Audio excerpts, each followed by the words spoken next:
Sabe quanto de dinheiro tem do Bolsonaro no auxílio emergencial? O mesmo que tem meu, 0,0. A gente teve uma emenda que foi barrada recentemente no Congresso, que visava obrigar, garantir o pagamento do auxílio até dezembro. É verdade que deputados votaram contra obrigar, ou seja, garantir que o governo vai pagar até dezembro? É verdade também.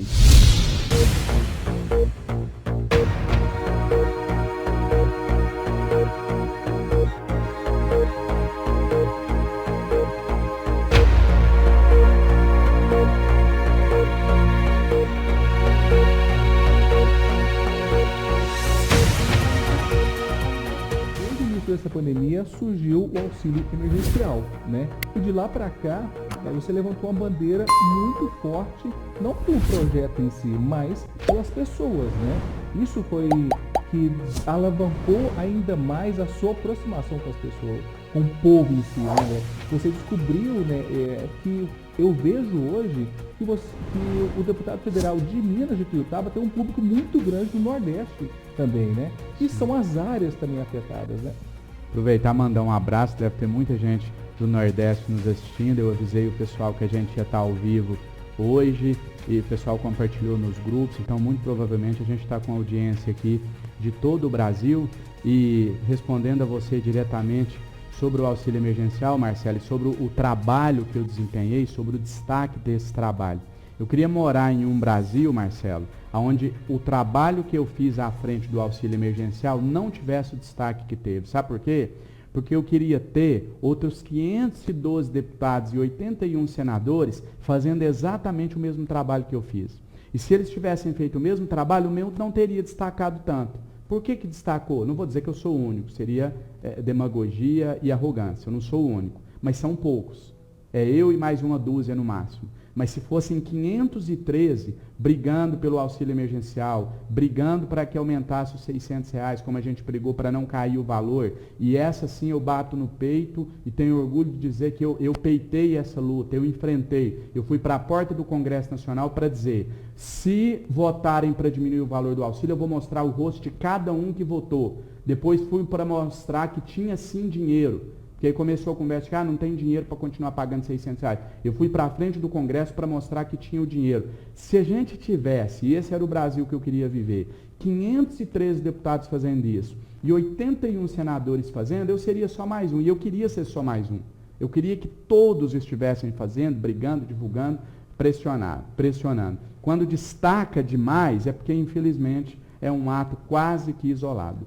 Uma coisa também que o deputado federal também fez uma crítica em relação ao governo, né, em relação ao pagamento analisando, né, que eu li também nas redes sociais aí sua, e quando se para pagar o povo, né, para que tanta demora, para que tanta injustiça, para que tanta gente na fila, né? Exato, muita gente aguardando, muita gente que ainda não recebeu, e aí tem aquela fala assim, mas o auxílio emergencial já atendeu 50... O presidente chegou a dizer isso um dia e eu discordei dele, da forma respeitosa com que eu sempre discordo, porque eu estou lá na Câmara, não é para xingar o presidente da República, não é para ofender, não é para colocar apelido. Estou lá para apoiá-lo nas ações boas para o país e para criticá-lo de forma construtiva. O presidente disse em uma entrevista assim, mas pagou para 59 milhões de brasileiros, deu problema para 1 milhão, vamos focar nos 59 milhões que deu certo? Eu disse, pelo contrário, eu não tenho que focar nos 59 milhões que deu certo, porque eu não sou pago para parabenizá-lo, eu tenho que focar nos 1 milhão que deu errado. E se der certo para 59.999.000, eu vou focar nos 1.000 que não deu certo. Se não deu certo para 1, eu vou focar nesse 1. Esse é o meu papel como fiscalizador do dinheiro público. Que é isso que um deputado federal, um deputado estadual, um vereador é. Vou aproveitar a deixa da sua pergunta, ainda sobre a questão auxílio emergencial, para colocar um outro ponto que eu acho extremamente importante, tem a ver com o que a gente está falando de representar, de fiscalizar. André Janones, até quando vai o auxílio emergencial? Né? Tem gente me questionando, vai até dezembro, vai até agosto e etc. Teve ou não teve uma votação na Câmara e os deputados teriam votado contra a prorrogação do auxílio. Aproveitar aqui a nossa audiência, o espaço para esclarecer. A gente tem que ter uma boa interpretação de texto, de leis. A minha função como deputado, também como advogado, porque eu sou advogado, é saber fazer essa interpretação. Então, tem uma grande diferença entre eu dizer que você é obrigado a fazer algo, que você vai fazer, afirmar, e dizer você pode fazer caso você queira. Todos os 513 deputados votaram a favor da lei que instituiu o auxílio emergencial. Todos. Não teve um que votou contra. Essa mesma lei determinava por força da lei que o governo federal teria que pagar abril, maio e junho. E falava que depois disso o governo federal estava autorizado a pagar o auxílio emergencial. Ou seja, governo, se você entender que tem que continuar pagando o auxílio, pode pagar, nós deputados estamos autorizando. Então, é verdade que todos os deputados votaram para instituir o auxílio? É verdade, não foi só o André Janones. É verdade que todos os deputados votaram para autorizar o presidente prorrogar o auxílio tanto que ele quiser? É verdade, tanto que ele prorrogou em julho e em agosto sem precisar passar pelos deputados de novo. Agora, é verdade que deputados votaram contra obrigar, ou seja, garantir que o governo vai pagar até dezembro? É verdade também. Então não é fake news, é uma realidade. Houve a votação de uma emenda a um projeto e nessa emenda modificava a lei, aonde fala que é uma faculdade, que o governo está autorizado, que ele pode, passaria a constar que o governo pagaria o auxílio até dezembro. Essa foi a emenda que foi derrotada por 323 a 109. E agora, então não vai estender? Agora o governo pode estender. Ele continua autorizado a estender até dezembro, mas ele não é obrigado, continuou do jeito que estava. Ou seja, o segundo semestre começando, 2020 começando, semana que vem, pode ter uma nova mudança aí disso, então. Pode ter uma nova mudança, o governo pode autorizar, mas pode não autorizar.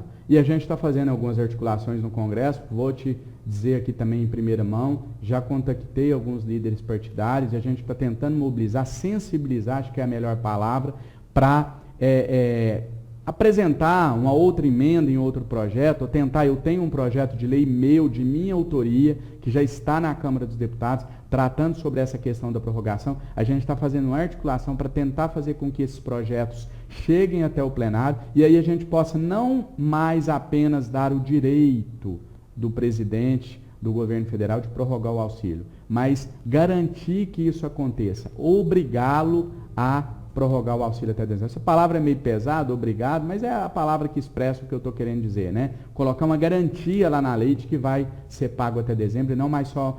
Ou seja, estender esse auxílio emergencial até dezembro, né, é bom, é excelente, mas já podem começar a pensar... Isso é só o primeiro passo. É só o primeiro passo. Isso não vai resolver o problema do país. É necessário, mas não vai resolver de uma vez por todas.